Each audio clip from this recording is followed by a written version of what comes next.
Cool. All right. In that case, I'm happy to just start, honestly. Cool.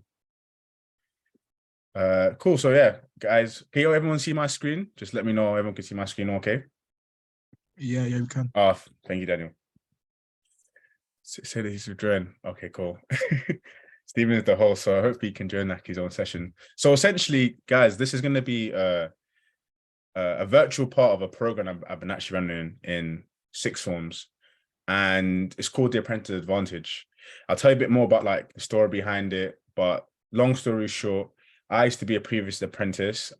I was the first apprentice for my sixth form. I went to a Harris school. I don't, if you guys from South London, you probably know about Harris Academies. I went to Harris Westminster, and I just felt like it was such a difficult experience trying to learn and trying to find out how to, about apprenticeship schemes, that I felt like more and more young people could consider it being an avenue.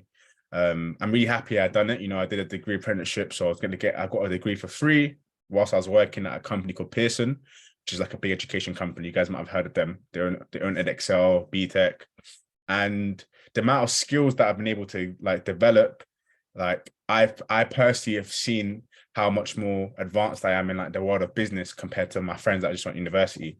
So essentially, this program I've been delivering to sixth formers who are interested in apprenticeships to essentially help them learn more about apprenticeship schemes, and more importantly, be able to be competitive, because these schemes are competitive. Let's be honest, it's as competitive as getting into top universities, because more and more people across the country are seeing the benefits of apprenticeship schemes, especially because more young people like you guys are seeing that university, the debt you're going to go into isn't for everyone. And, you just can't follow blindly and just go to university because everyone's going. It might not be right for you.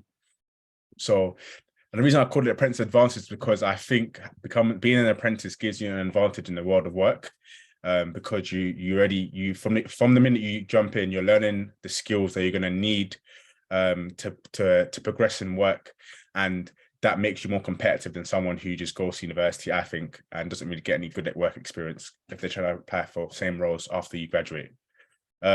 Make sense, everyone? Thumbs up, or just say yes in the chat. I want us to be very interactive because obviously we're a small group. So I love everyone to ask questions, be involved. Please use this time to ask me any questions that you have. I'll be as honest and transparent as possible. I won't give you the fluff. I'll make sure you lot are honest. Cool. So quick housekeeping. In terms of by the way, before I start, is Stephen rejoined, or am I just checking? Okay, I don't think he's rejoined yet. No worries. Cool. Christopher, I've seen your question. That's going to be in this session I'm discussing. So hold that, but I'll definitely jump into that. Housekeeping, obviously, but we're online, so everyone's going to be on their phones. But the main thing I want you guys to talk, I wanted you guys to do is just again ask questions, be inquisitive, and please, no question's a silly question, and use me like Google, you know what I mean? No question is silly, and I'll answer as best as I can. So about me, so yeah, I'm 23, and I'm from South London. I hope there's some South London people in this call. If not, all my Londoners, big up you guys. And most importantly, I'm a father. I have a young son. His name's called Zach, and he's 6 years old. So that's one of the things that really motivates me to do what I do. Secondly, I'm the founder of Word of Mouth. Word of Mouth is a Gen Z insights and marketing agency. So we basically help companies understand what young people like you want from businesses, and how to market to you guys effectively. And we also have a community where we share content around personal development and career development, which is part of what I'm doing here, which is essentially helping young people navigate the world past school. And the reason why I'm talking to you guys today is because when I left sixth form, I'm also a graduate degree apprentice. I did an apprenticeship between 2017 and 2020. And this was a chartered management degree apprenticeship. I'll explain what that is again. But essentially, I instead of going to university after year 13, I did this for 3 years. So same amount of time as when I was studying, as my friends were studying. And then I was able to get a distinction and get a 2-1 in my degree, which was, by the way, all paid for. Cool. Some cool things about some cool things I've been able to do whilst doing my apprenticeship. And this is where I really became an advocate for apprenticeships, because I don't think I could have achieved some of these things that I put on the screen here if I just went to a traditional university. I think because I was an apprentice, these things were opportunities given to me. So I've been personally mentored by two FTSE 100 CEOs. FTSE 100 means the top 100 companies in the UK. So I've been mentored by the two CEOs, and those opportunities have came from me being. Oh, back Stephen's back. Hi, Stephen. I've been just jumping in now. Session out. You did say the Turkey internet was dodgy. I guess that was a demonstration. As I started talking about it, that's it. They just They locked disconnected. it off first. Man said no propaganda. Yeah, no, thank you for holding down the fort, Samuel, man. I'll leave you to continue with it. Sorry. No worries. Second cool thing that I've been able to do as when I was an apprentice was I've been featured in several newspapers, but most considerably The Guardian, about my apprenticeship experience.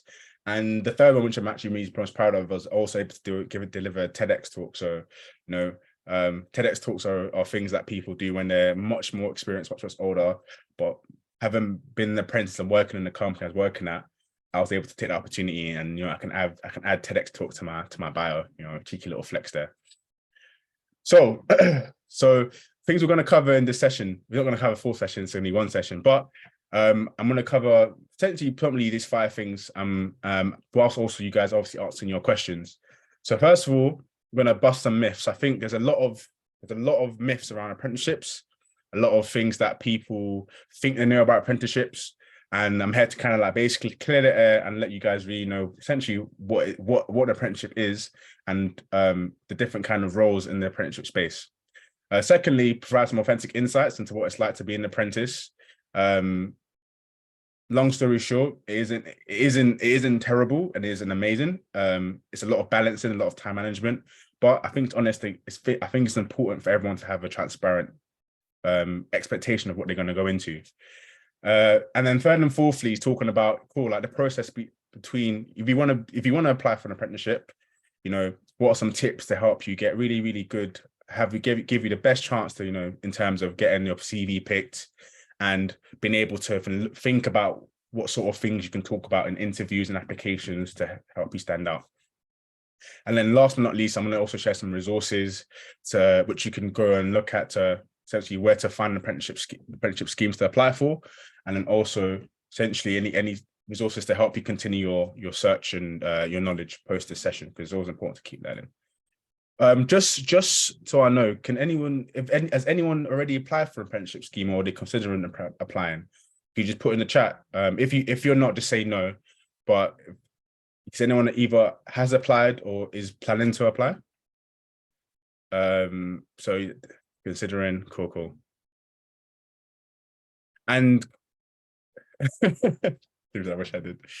And also, whilst I'm talking, please also drop any industries also that you guys have been like looking at. Like, have you looked at tech industries? Have you looked at finance industries? Just if it's a mixture, just drop that as well. I'm just interested to gauge the room to see where everyone's at.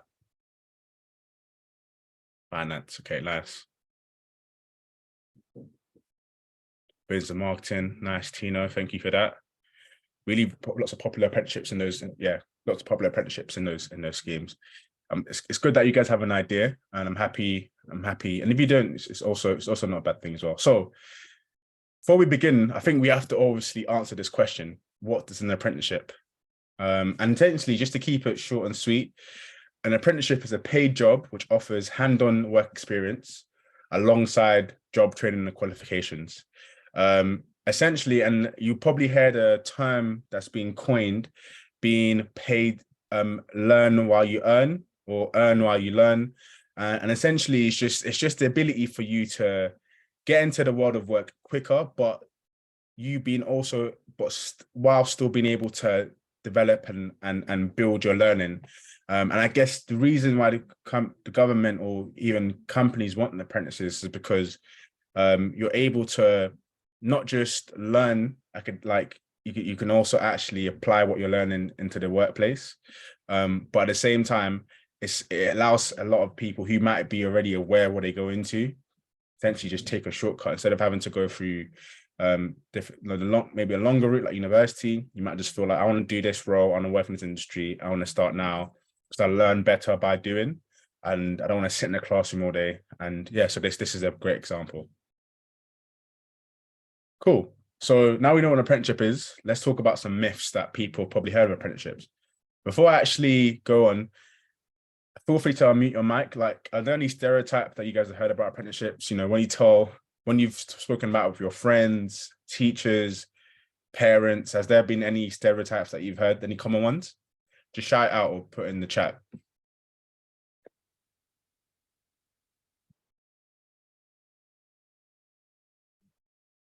No one's had any stereotypes? Stephen, have you had any stereotypes of us when talking about apprenticeships at all?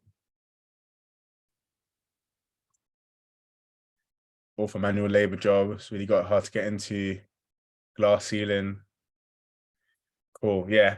These are ones that are common ones, and apprenticeships could put me behind post-secondary university. Individuals who have failed. That's one I heard. That's one that's very common about Ruth in terms of apprenticeships, and definitely one I'm going to discuss and bust the myth about. So I have a number here to start off with. This number is 250,000 plus. I'm not going to ask you guys to guess, but just to let you know how popular apprenticeships are, this was the amount of total applications for degree apprenticeships or higher in 2022. So last year from UCAS, via UCAS. So 250,000. So just to let you know, in terms of how many people, young people go into higher education post sixth form, the number is around 1 million. So basically a quarter of young people in the country are starting to apply for degree apprenticeships. And obviously it doesn't mean that they exclusively applied for apprenticeships, just means that they considered it. So just in case you didn't think apprenticeships were popular, this is something to give you perspective. So cool, let's jump in. In terms of myths, so there's a myth that a lot of people say apprenticeships aren't clever enough. So Ruth, you said it very well. You said that it's about people who failed. And essentially, so if someone who thinks they're not smart enough to go into university or academic study, I can tell you for free that that's not true. Apprenticeships aren't about how clever you are. Apprenticeships are more about is more around the way you learn and whether you've decided that apprenticeships are best for you in terms of your career prospects. Apprenticeships are actually incredibly competitive and challenging. As I've showed you, 250,000 applications for degree apprenticeships. These are schemes at top companies that you know very well. You know, for example, in tech companies, the Googles, the Facebooks, in finance companies, the Goldman Sachs, like top companies are hiring degree apprentices, and they are competitive. People apply for them, and you have to be good. And they can be super challenging because some apprenticeships, and this, for example, the one I did was a degree apprenticeship, which essentially meant you, whilst working a normal full-time job, you was on top of that studying for a degree. So you was actually doing what your friends were doing at uni plus more, because you had to study continuously while still working, and that's an additional amount of level in school you need to be able to do that successfully. Cool. Myth 2, apprentices all do boring tasks. Stephen said that in the chat about manual labor jobs. Again, that's not true. So 74% of employers say apprentices help improve the quality of their product or service. So what does that mean? It means that companies see that apprentices have value and have the capabilities to work on interesting projects that help to improve the business and product. You know, these companies are invested in your apprentices while they make you do boring jobs in the business that have no value. So that's a myth. I can say from my experience, when I was at Pearson, I worked on multiple interesting jobs. For one example, I was able to work on a research report which I presented directly to the CEO of the company about the in terms of changes of attitudes and motivations that young people, that Gen Z have towards education, because Pearson's an education company. And these insights were able to essentially inform what new products or services they should be selling, because the way young people see education is different now. So that was an example. Myth 3, apprenticeships don't provide you with any useful qualifications or progress for your future career. Someone else said those as well. Again, that's a myth. Here's some statistics to help you. And again, the reason why I'm sharing this is because I know sometimes it can be hard to convince some of your influences in your life to consider you doing apprenticeships, e.g. parents. I know my parents weren't sure about apprenticeships because they didn't really understand. I know sometimes even your schools can feel like, might tell you apprenticeships on the way, but the reason I'm sharing this is because it can allow you to have some rebuttals, but also educate yourself so you can feel more confident that, if you want to do this, the myths that you're being told aren't true. So 65% of apprentices are hired permanently by their current employer after their program. When I finished my apprenticeship in 2020, it wasn't even a question. I stayed on in the job I was, and I was being promoted. Hello? So, did someone make a comment? Oh, okay, cool. It might have been an accident. And in this day and age, being able to, obviously, the reason why a lot of people go into university is to get a career that they like. And in 2020, when there was the pandemic, companies weren't really hiring. And as an apprentice, I was lucky enough to not be affected because I was an apprentice. I'd already been working in the company and know what I was doing. And I just knew a lot of my friends who were recently graduates were struggling to get hired. So apprenticeships makes you more competitive and more hireable. 85% remain in full-time employment.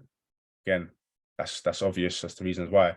And 1 out of 3 who remain in the same company after apprenticeships are finished, they receive a promotion within the first year. So apprenticeships don't just help you to get employment, they can also help accelerate your promotion and accelerate your progression in the company that you might want to work at. So before I move on, does anyone have any questions? Please feel free to say in the chat or to say it. But it's, again, to remind, the reason I'm sharing this with you is to kind of, again, help you think of, really strong arguments or rebuttals that you might want to say to any influencers in your life who may not feel like apprenticeships are right if you really want to go for them. But also to help educate you as well to understand that, you should feel more confident as to why you want to do apprenticeships. Because if it's the right thing for you and you're committed to doing one, like there's so much value you can get from doing an apprenticeship as to go into traditional routes. Cool. Any questions while I move on? If not, I can move on. Or any comments? I think, Samuel, one of the questions I was going to ask is that in terms of your personal experiences, you talk about the influences in your life that were maybe against apprenticeships. How did you kind of navigate convincing them that this was the path that was right for you and the path that you wanted to take? Yeah, 100%. So for me, like I'm from a Nigerian background. I don't know if anyone else has some like a African background or Caribbean background. Like education is a incredibly important resource and like anchor that our parents have, and that's because they're first generation immigrants, and they understand that if you want to progress in any society, you need to be well educated. So the thing that my mom always wanted me to do was to get a degree, like, having been someone who's grew up in this country. And that's the reason why when I was thinking of apprenticeships, I knew I didn't want to go to university, like just do that. And because I was already quite a person that who liked to learn by doing, I was the kid in school. Stephen will know we went to the same school. I was the one that was selling sweets and snacks. I'm pretty sure Stephen even was selling sweets and He was my competition. He was my competition. Like, and I'm sure some of you can also relate. Like, if you're a person that likes to take action, and you rather learn by doing things, trying it, and then learning from your mistakes, learning from failures, and then improving yourself continuously by just doing, then I knew that me going in and sitting in a classroom like at university wouldn't be the best way for me to progress. But I still knew I wanted to get a degree, because I knew degrees are things that are good to fall back on. So that's why I focus on degree apprenticeships, because I know the degree element would keep my mum happy, because she knows as long as I'm getting a degree, listen, sometimes your parents don't even care where you get a degree from. Just say you have a degree, they can take a picture and put them on the wall in their house. But then having the apprenticeship meant that I was happy. So that was the way I was able to convince both sides. And the apprenticeship I did was a normal, like it was a BA in business management and economics. from the University of Kent. Pearson, the company I was working for, they paid for it. And I was basically studying, I was working 4 days a week at the company, and then 1 day a week I was studying on campus. I didn't go to University of Kent. They had a London campus, but as you can see, they found a way to make it work, and the degree was 3 years. Cool. So I hope that answers the question. Yep, most definitely. So I think that actually moves quite nicely to what I was talking about. So just to touch on some pros and cons of apprenticeships, because as I said, I want to be transparent. I'm promoting apprenticeships, but I'm not promoting it for everyone, because I do think it's something you have to really think about and commit to. Same way if you go to university, you got to think about and commit to it. This is something to commit to it. So on the left side, there's some really strong positives. So being an apprentice, especially if you do a degree level apprenticeship or even a level 7 apprenticeship, which is a master's level, you gain strong experience, and which allows you to have good career prospects. And it's quite simple reason why you do that, because you just have you gain the benefit of having done something for longer, whilst your counterparts might have been going to university, and they are probably, they're maybe working a part-time job somewhere, but most of the time studying. You are banking relevant experience at probably quite big corporate companies from the age of 18 onto whenever your degree ends, apprenticeship ends. And by the time you've finished, on paper, you've got a degree qualification plus 3 or 4 years of experience at a company. And maybe the same person might have gone to just university, has a degree, and maybe has a summer internship on their I mean, so it doesn't mean they can't get a role, but just competitive wise, like, you can probably go for roles that might be even more, that might be advanced further than a graduate degree, because you might feel more experienced than a graduate, because you essentially you've been working for 3 years at a corporate company, depending on your role. Second, that's what really excited me, was your university debt. Like, literally, I have no uni debt. Like, when I get my paycheck, when I was working at Pearson, and when I left Pearson, it was just tax, that was it. Obviously, people who go to university, they will have university debt. You know what I mean? Unless they've been able to get a bursary, scholarship, majority of the time university debt. Of course, that's a really, really big thing for some people, because some people may not even be eligible for loans, for university loans. So I was basically there. Very fortunate thing. Thirdly, if you're smart, it also gives you an amazing chance to earn and save. Obviously, depends where your apprenticeship is. My apprenticeship was in London. I lived in London. So when I was doing my apprenticeship scheme, I didn't have to travel anywhere. I didn't have to move into any accommodation. I was able to do it from home. And I'm just going to the office in central London every day. As a result of that, I was taking my 21K per year salary at 18, and I was pocketing and saving a considerable amount after paying pay some bills for my mum, or just pay my costs. And as a result, that enabled me to, by the time I was 21, finished, I was able to save over 20K plus in my savings, which is probably very, very a very slim chance for someone who is 21 at that age.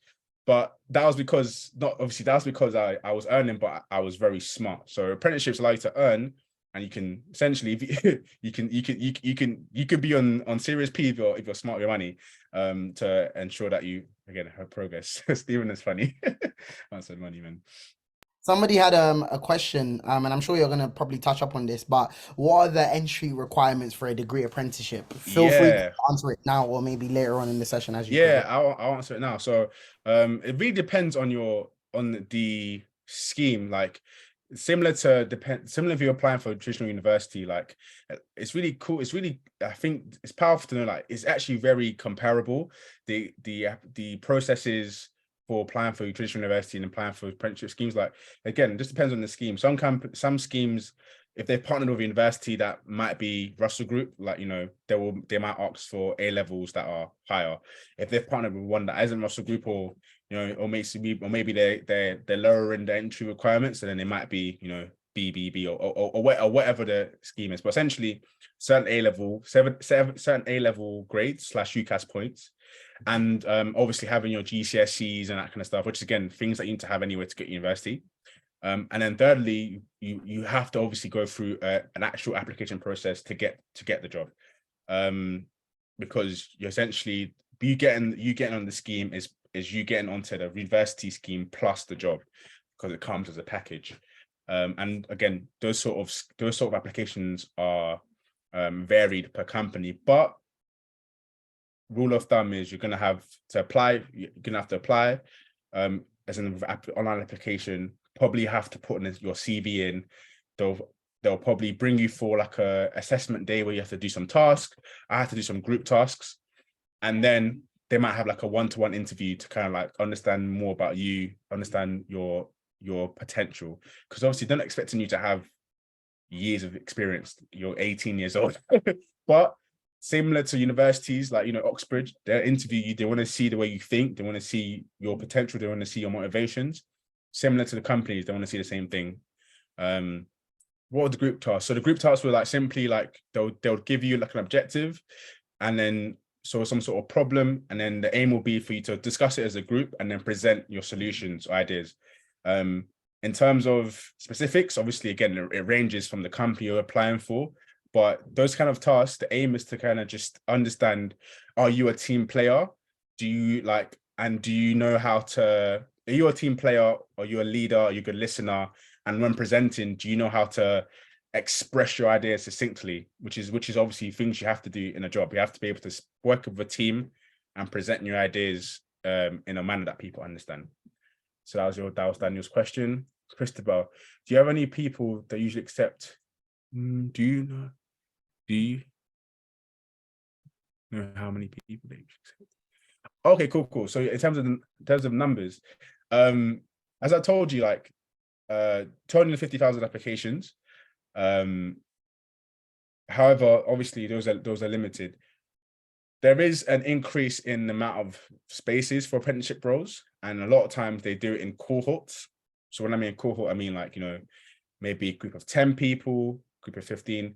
I know TFL are like the biggest employers in terms of like apprenticeships, so they might do, you know, like hundreds of people per year, but honestly, it all depends on the department that your company is applying for or their quotas. But most of the time they do a cohort per year, and it could range from like 5 to 20 people. Again, these are super competitive roles, so yeah, it's not like a university degree where they're gonna try to get like thousands of people in, because obviously they have to pay you. You have to pay everyone that's coming. I'm just gonna Tina, just hold your question. I'm gonna just move on to the other side, and then I'll answer for questions. So I'm just checking time, and I'll make sure everyone, you know, at 7 is able to get everything they need to get out of the session. So on the other side, in terms of content apprenticeships, and these are things from my experiences, like it's a lot of hard work. Like I'll keep it 100. This is not easy. You're studying a full-time degree most of the time.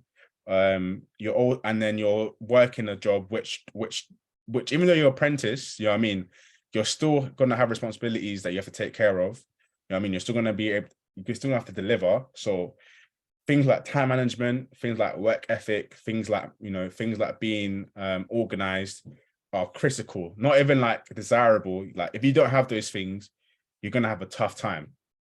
Secondly, and this is something that I generally sometimes miss, is you don't have the traditional university experiences. So obviously the reason why people go to university is to be honest, is to find yourself. You know what I mean? People they go to another city or another town, they make new friends, they have, you know what I mean, you guys getting lit every hour of the day.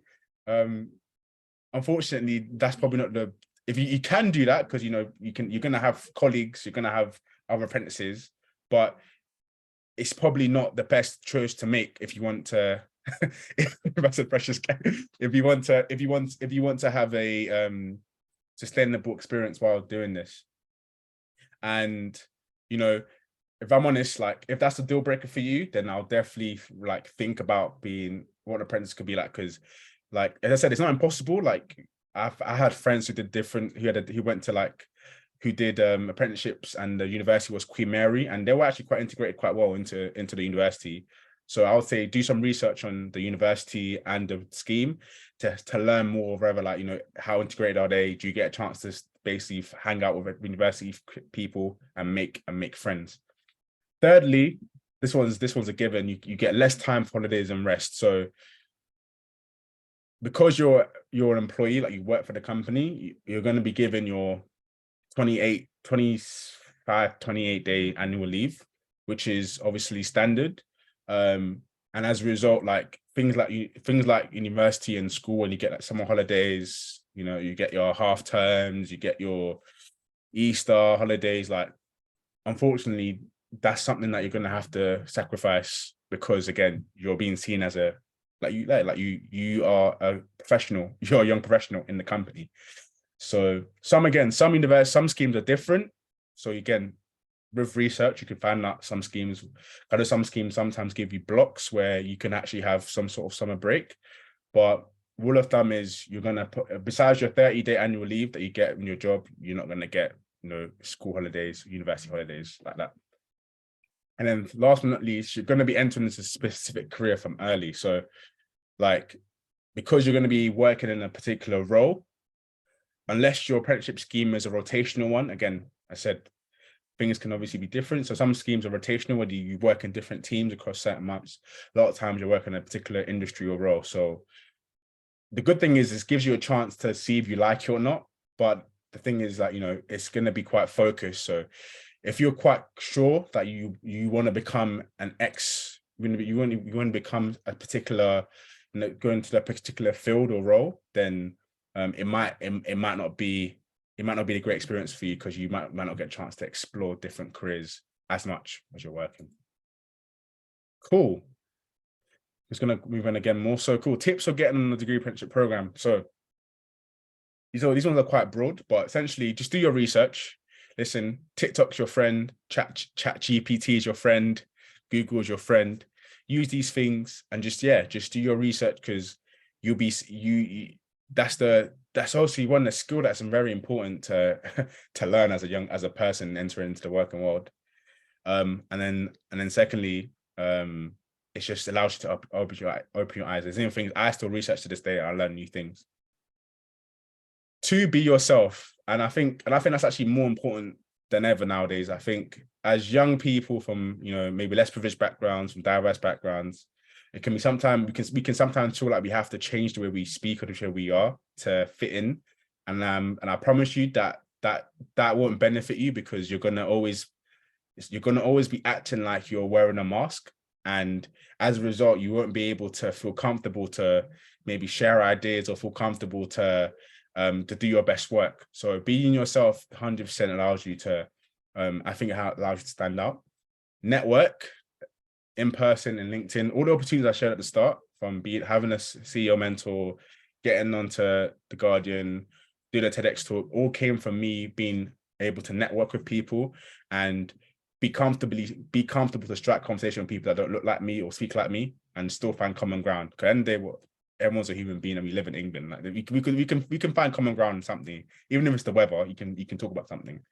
Talk about your transferable skills and experiences, and I'll talk more about that in the next slide. And then also create a CV. Just to check, how many of you guys have a CV? Just put yes or no. Have you got a CV that maybe you have developed, that you've had a look at, yeah, awesome, perfect. And essentially, yeah, so nice. Everyone's got a CV, nice. Again,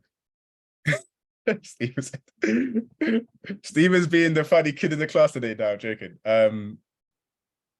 Cool. So I've spoken about like transferable skills and the importance of being yourself.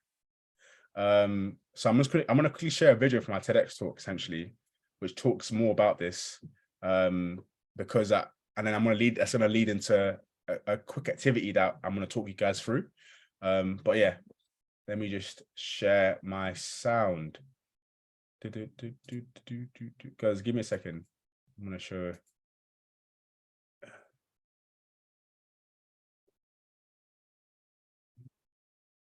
Okay, share screen. Here we go. Nice.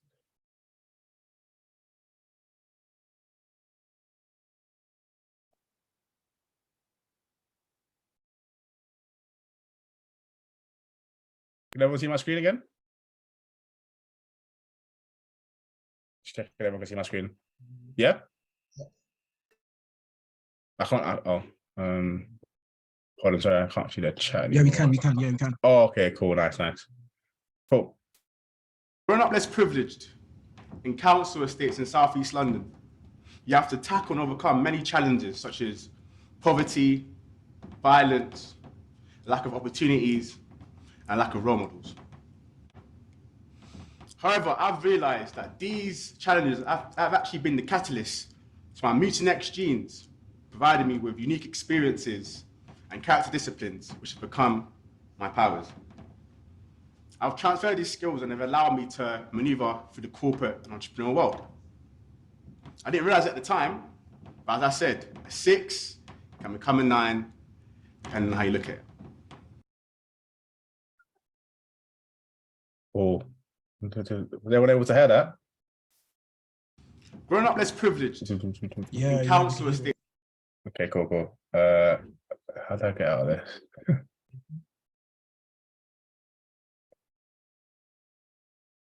Right, man's like, I can't use technology. Yeah, this is very, very embarrassing for you. Sam. Whoa, go on, I'm joking. Anyway, so that was a section from my TEDx talk called The Advantages of Being Disadvantaged. And just to summarize what it was about young people, especially people who come from disadvantaged backgrounds, being able to change your perspective on some of the disadvantages that you think you have, and actually seeing how some of the experiences and some of the challenges we've had to overcome at a younger age have actually given us transferable skills that, if we know how to identify and nurture, can be used in work experiences and can allow us to essentially stand out amongst other people because we have skills that others don't have. Growing up less privileged. So when I was delivering this session like in person, I designed, and I'm happy for you guys to screenshot this. Please do, because normally I would give it a printout, but I designed an activity called Connect the Dots. And this is essentially a reflection activity, which I think every young person, especially if you come from disadvantaged background, or less quote unquote less privileged background, to think about some of the achievements from your that you've accomplished, in terms of, or some of the life experiences that you might have had, which might be unconventional. You know what I mean? Did you have to look after a sibling growing up? Were you like me and Stephen, that in order to for me, it was to start paying for my own haircuts. But in order to make some side money, you were selling sweets in school. You know what I mean? You've been an entrepreneur. Did you have other sort of hobbies that you were working on at a young age? Have you have to overcome certain challenges? And essentially, on the right hand side, having spoken to many HR, like people who work in recruitment, people who are employers, these are some of the soft skills that they want to see from the next generation of talent coming up. Things like confidence, teamwork, self-management, creativity, communication. And when you're going through your application processes, like your CVs, interviews, you're going to be, for you to stand out, you're going to need to find a way to obviously give examples and demonstrate you have some of these skills, because that's what they look for and when they're trying to hire who to hire. So the activity essentially is for you to think about your achievements and then try to create a story that connects the dots between this experience or achievement you've had and how it links to some of the skills that employers look for. So obviously we won't do it now, but I just wanted to show it to you guys, because essentially when you do that, then allows you to say, cool, I can actually add this experience to my CV, or when I have an interview, I can actually talk about this experience, and and the things, it might sound irrelevant, but I can actually link it to a relevant skill that the company asks us for. And then as a result, that actually helps me stand up, because it shows I'm creative and I'm innovative, but I'm actually able to show that I have transferable skills, which is important. Does everyone understand that? Does everyone understand that? Check the chat quickly. Awesome. Please take a screenshot if you can. And then feel free to give it a go yourself. Nice. So looking at the time, I just want to give you guys some before we basically go into Q&A section, just give you guys some resources you can use. Now I've shared with you, what apprenticeships are, bust some myths, told you guys more about pros and cons and some tips on how to get onto one. So here's some places essentially cool. If I want to apply for some roles, go through some places. Obviously UCAS. UCAS have actually been very, I'll say, progressive, and they've obviously added degree apprenticeships. And the thing about apprenticeships, like, you don't have to just apply for one or the other. Like, I'm not saying don't apply for university. Like, if you have a university that you found that you really like, and you have the course they do really like, apply for it. But at the same time, if you found an apprenticeship scheme that you really like and course that you really like, apply for that too. And then, keep your options open. Very important. Second website is Rate My Apprenticeships. That's a website where a lot of employers just put on apprenticeship programs, and you can essentially just apply like a job, just apply for them. And then also Multiverse is a very, very popular, has they already passed with degree apprenticeships? No, not all of them. I think Deadline's probably applied for UCAS, but I'm pretty sure for certain apprenticeship schemes, degree apprenticeship schemes, if you're applying for UCAS, but you can definitely check on the websites, and then some certain apprenticeship schemes might still be open. I do know that obviously some of them they do at the same time that UCAS opens, but again, if you search, you might find some. But if you're in year 12, of course, you got time. So example, when I did my apprenticeship, I actually applied for it in between. I applied for literally in between the last day of my exam for A-levels, and then the day, and in between me getting my results. It was actually so crazy. I got the offer for my apprenticeship scheme the day before A-level results day. So that was nice, because it meant I came into results day. I didn't give a ton. I came in like, yo, would you mind get you? I don't care, man. I got my apprenticeship scheme. I'm good. So some schemes, they work like that. So just, again, do your research, but I do know some might be on par with UCAS rates. And then in terms of where to essentially get like insights, because obviously I'm just one person, but there are many tools, many other voices out there who talk about apprenticeships, and they really give you intensive insights. So I actually have done a podcast on Spotify and also Apple Music, where you can find it, called Apprentice Talks Podcast. And I did it with three other apprentices at the time. And we interviewed different apprentices and different industries, from people that worked at Rolls-Royce to people that worked in media, people that worked in tech, consultancy, finance.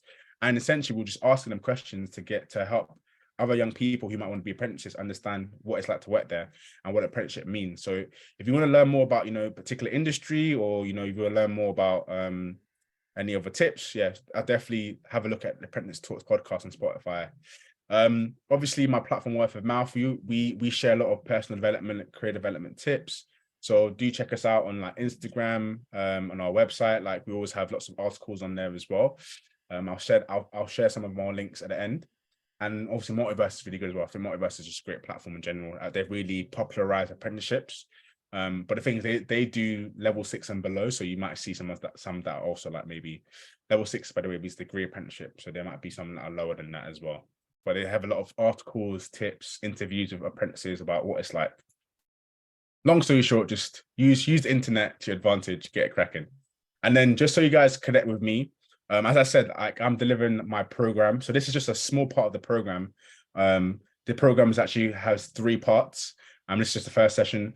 Normally when I'm working with schools, like I'd work with like a small group of young people, and we'll like work on like CVs, interviews, all that kind of stuff. But I do share like lots of like tips on my social media, so please follow me on Instagram. My Instagram's there at CEO Sam. Please also like LinkedIn, and then follow Word of Mouth as well if you want to stay in touch. Feel free to screenshot this or write it in now. I'll leave it up there. But yeah, this is the session finished. And maybe, yeah, if you guys want to ask some questions, I made sure keep it to time. Now, thank you so much, Sam. That was really, really insightful, and I think really beneficial as well that we kind of had a small group here, so it's like really intimate for people to ask questions in a safe space. Someone direct messaged me and asked like, "What apprenticeship did you actually do?" I think they joined a bit late, so maybe if you can No, kind no, of no worries. So those degree. that joined late, yeah, sure. I did a chartered management degree apprenticeship at Pearson. Pearson are a global education media company. Um, they're very popular in the US and the UK. In the UK, they're known because they own the exam boards that you guys do, so that like EdXL, BTEC, and I was doing a marketing role in that company. And essentially, my degree apprenticeship was me getting towards chartered management status. So when you go on my LinkedIn, you see I have some letters after my name. That's because I was able to become a chartered manager, and that's basically just a fancy word of saying like Sam through his apprenticeship scheme, Sam can manage projects and can manage people. Because obviously a manager is someone that's basically able to look after a process or look after a team of people to help achieve an objective or a goal. And that was for 3 years straight after university. Straight after sixth form. So when I was 18 to 21, I did that apprenticeship scheme. Nice. Another question that came through: how many apprenticeships did you apply for? This one, Now, I could just quickly go first because I think a lot of career coaches and people on LinkedIn would kind of tell you quality over quantity. So I see a lot of people always saying, apply for, only 10 job applications and make sure that they're really quality. I mm, have quite a controversial take on this. I personally think it's a quantity plus quality game because yeah, the way I see it, we're in a very, very competitive job market yeah, and you're barely scratching the surface if you're just applying for 10 jobs because there are other people out there who are literally going to be applying for 1,000,001 jobs. So I feel like in order to put your best foot forward, I think with anything generally, yeah, volume always wins at the end of the day. Obviously, I yeah. appreciate that that is very tedious, but that's just kind of like my take on that. But Sammy, I don't know, maybe you have alternative views. Yeah, I would say now, like Stephen's advice is very relevant. Obviously, at the time, 2017, like apprenticeships were known, but they're not as popular as they were today. Like I said, like in my sixth form, I was the first person to ever become a degree apprentice. Like I was having to educate my school and my parents about the schemes. But nowadays it's very popular. So I'll definitely say apply for a lot. I applied for like about 4 or 5. I applied for the Bank of England one. So I had a cousin that worked at Bank of England doing the apprenticeship scheme, and I applied for some other schemes as well. But Pearson was the one that I was able to land. And I actually wanted to pay someone because they had obviously the chartered management status and the degree apprenticeship element to it as well, which is something I really liked. So yeah. Nice. Another person asked, how did you apply to the apprenticeships with your predicted grades at the time?